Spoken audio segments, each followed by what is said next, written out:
with at least one sentence. London dispersion forces between two, one of the questions in your homework says xenon atoms, but I've changed it to carbon. Please submit your work as a PDF.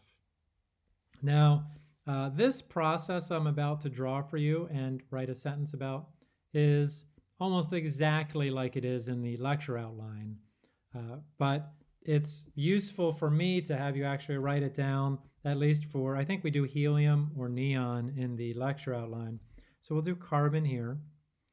We'll draw a carbon atom, and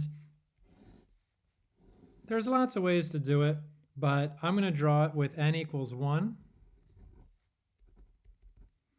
and n equals 2. And for a carbon atom, we know its electron configuration is 1s2, 2s2, 2p2. And so I'm going to draw 2 electrons in the n equals 1.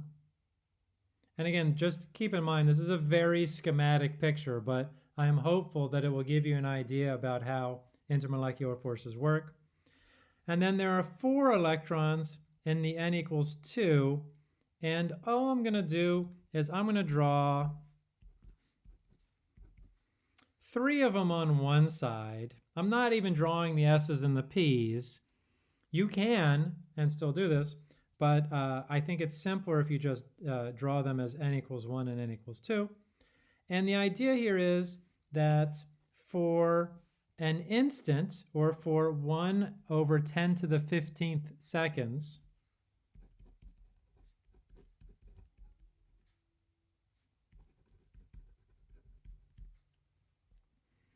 there is an imbalance in the distribution of electrons.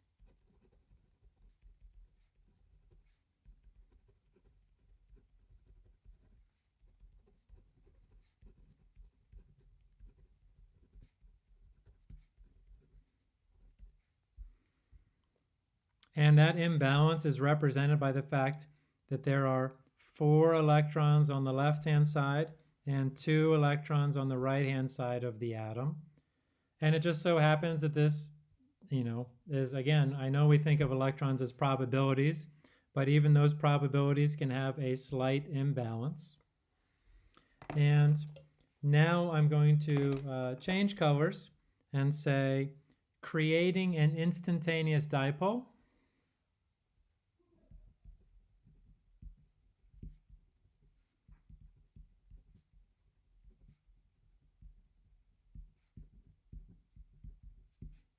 Dot, dot, dot, because I'm going to draw another carbon atom here in a minute. And my instantaneous dipole is going to, because there are more electrons on the left, is going to have a partial negative charge on the left and a partial positive charge on the right. And you could also draw it with a plus arrow if you wanted to.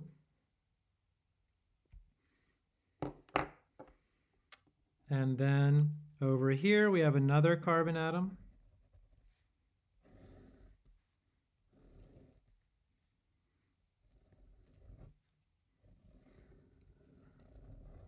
As much as possible exactly the same as far as its shape. And let's say we have an even distribution of electrons, but creating an instantaneous dipole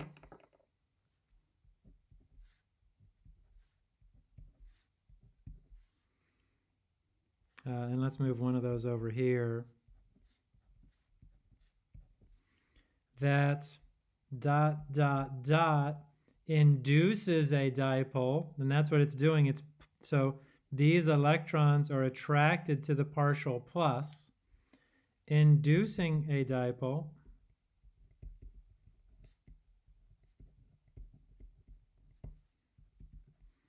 In a neighboring atom.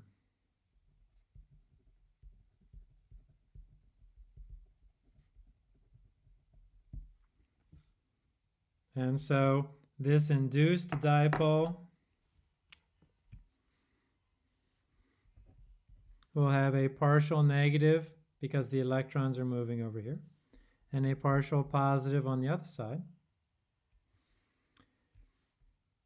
And then the attraction between the instantaneous and induced dipoles is the LDF.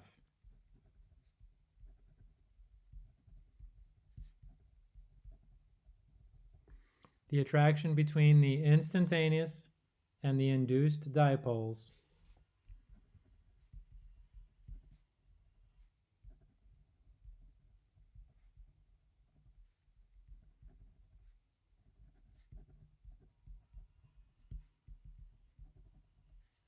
is the LDF.